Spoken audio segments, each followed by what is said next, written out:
So I've had the iPhone 16 Pro for the past year, and look, iPhone 17 series is right around the corner. September 9th is going to be the event, which means lots of iPhone 17 content is coming very soon to the channel. Subscribe if you haven't already, because it's going to be a very, very busy next couple of months. Techtember, Techtober, Techvember, whatever you want to call it.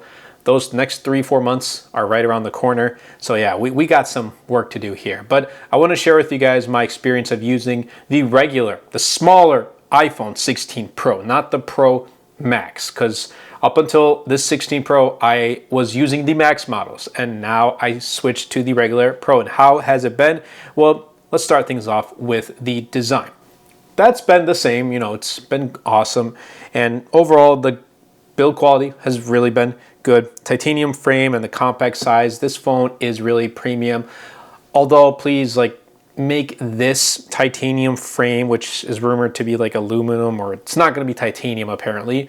Make it a matte finish, so it just goes well with the matte finish on the back, which I really do like that I went with the black colorway this year, or at least last year. This year, I don't know. I have to see what the colors are, but I think I may choose either the rumored orange or the blue. We'll have to wait and see. Like I said, wait until they're officially unveiled. But I'm glad that I went with this black colorway. And I'm not, a fan of this glossy side. So please, iPhone, Apple, fix it at some point if you ever come across this video.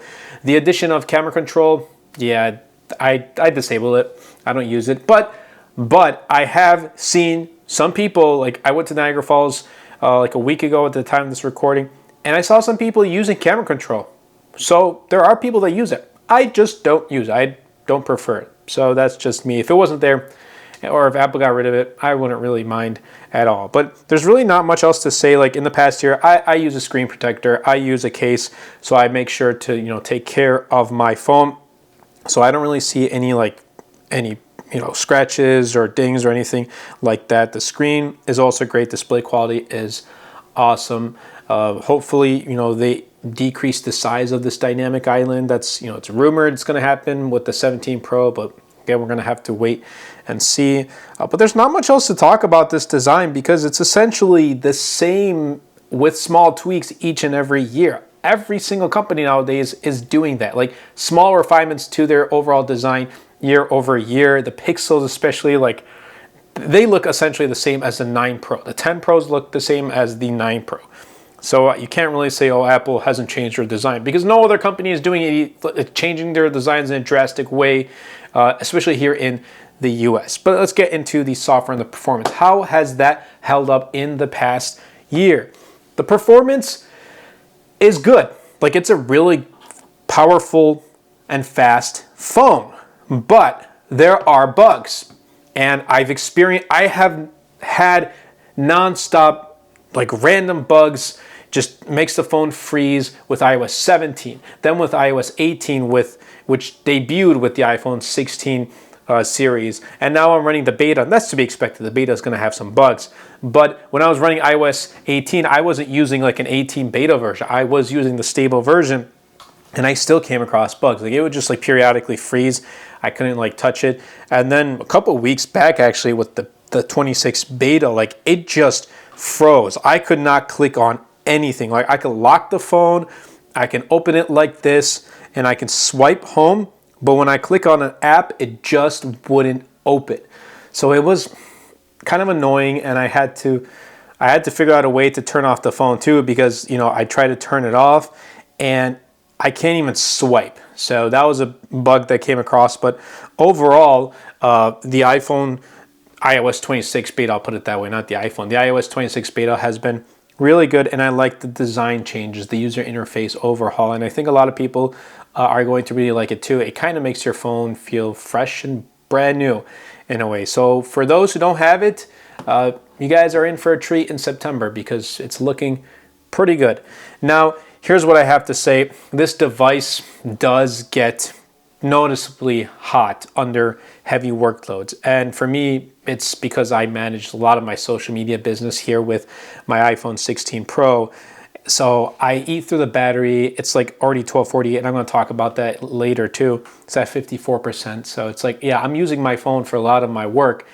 And it gets noticeably hot. Like even watching like just YouTube videos here and there and playing games like Pokemon TCG Pocket, after some point it does get hot and it's kind of annoying. So it's like, I hope they fix it with the 17 Pro. But again, this is just my use. Some may have like no overheating issues, but some do. That's me. Like I'm one of those people. Now, when it comes to AI stuff, Apple Intelligence is a flop. Like it just did not perform well. It was rushed and it was underdeveloped. For me, especially for my business, I'm using apps like ChatGPT, kind of shifting into Grok and Google Gemini as of right now. So I don't really use AI or Apple Intelligence in that way. And now there's rumors saying Apple Intelligence is going to pair up with like Google Gemini. So we'll see what the future holds. But if you notice this year, at like WWDC, Apple didn't focus too much on Apple Intelligence with iOS 26 because they overpromised and underdelivered.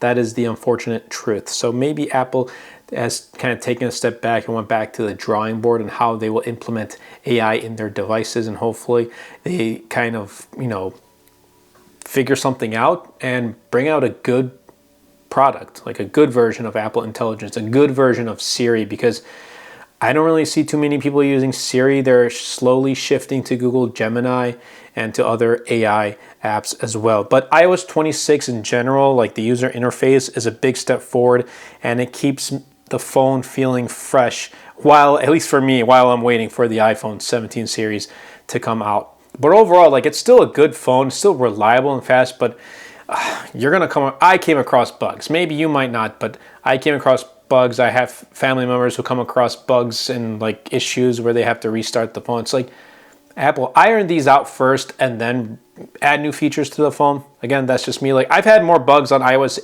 18 than, Android 17, or not Android 17, One UI 7 on my Galaxy S25 Ultra when that released.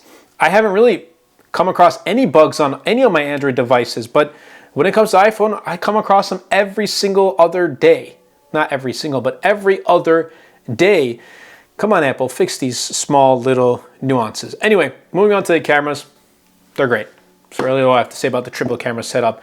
And I know a lot of people who pick up the iPhone really want it because it's considered, it's still, the best point and shoot and best for video here in the US. And I know like outside the US, there's so many other options too. When I talk with like a regular customer, I'm like, which phone would you pick up here in the US for the cameras? The first answer always turns out to be an iPhone. And yeah, I kind of get that for video, like it's really reliable, but photos, look, I like the photos here, but I personally would choose the Pixel series for, stills and for photos. But again, that's just my preference. Everyone does have their preference, but overall the cameras are really good. I use my iPhone 16 Pro for a lot of my video recording for social media as well as for photos too. If you're looking to, produce content and you have an iPhone, I still don't know why you're waiting or what excuse you're making up, because like you have a really good device to start making content, to edit and all that stuff. You guys are missing out on really great opportunities.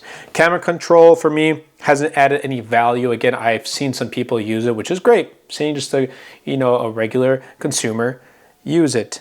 I just haven't really found it of any use, so I've turned it off. But overall, the cameras still perform great 1 year later, and that's going to continue for the foreseeable future. The battery life has been the worst with this. It's been underwhelming. Like I've got 94% of battery health. In fact, I'm gonna just kind of bring it here just to show you guys real quick, but it's like, what is that? 94% maximum capacity. I feel like that's going to drop to either 93 or 92 by the time I get the iPhone 17 in hand. And the charging speeds, they are super, super slow. Both like MagSafe charging and like, come on, add faster charging to this, Apple. What are you doing? I honestly don't know what they're doing, but please add faster charging. And I'm hoping the iPhone 17 Pro will have faster charging and also a physically larger battery to help with the battery life. So we're gonna have to wait and see, but I haven't been happy with the battery life on the iPhone 16 Pro. And because I'm using it so frequently, it makes sense to see this battery degradation. But then I know others who use it a lot too, and they are not at 94. They're still at like 98 at the lowest, or even at 100. So it's kind of mind-boggling, like how are they at 100 but I'm at 94? So I don't know, but I'm not happy with the battery life here on the iPhone 16 Pro. If you are a heavy user like me, you may want to reconsider. And the pricing has stayed the same throughout the year, $999, 128 gigs. Apple doesn't discount their iPhones, but you can find it on deals through carrier stores. I don't do that stuff. I just, pay it up front and get it over with.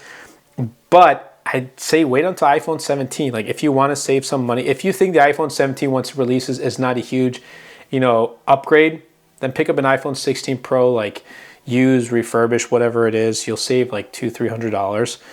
Or, if you can find it like on Facebook Marketplace again, it would be a pretty solid deal. It's still a great phone in 2025. And as of right now, at the time of this recording, this is still the best iPhone to get on the market. But with the iPhone 17 series right around the corner, just wait. It may be smarter to wait. And then once the iPhone 17 series is unveiled, make your choice then. But just to wrap things up, it's been a strong year with the iPhone 16 Pro. In most departments. It's got the great design, reliable cameras, and good, fast performance, but lots of bugs. The downsides, it does heat more than I would have originally expected it to. The AI stuff is really underwhelming, and the rollout was pretty bad, and the battery life has been very weak. But if you do have this and you're waiting for iOS 26, I think you're going to like it. You're going to like the user interface changes. If you don't have this, wait for iPhone 17.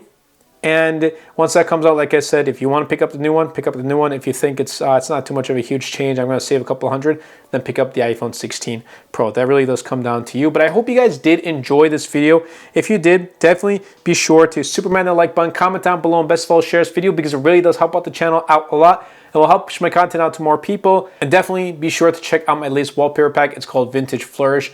I'll be leaving a link in the description down below. It really goes a long way in helping out the channel out a lot, as well as all my other links in the description down below. They are affiliate links. But I hope you guys did enjoy. And iPhone 17 Pro, iPhone 17 Pro Max content is coming soon to the channel, so stay tuned. And I'll catch you all in the next video.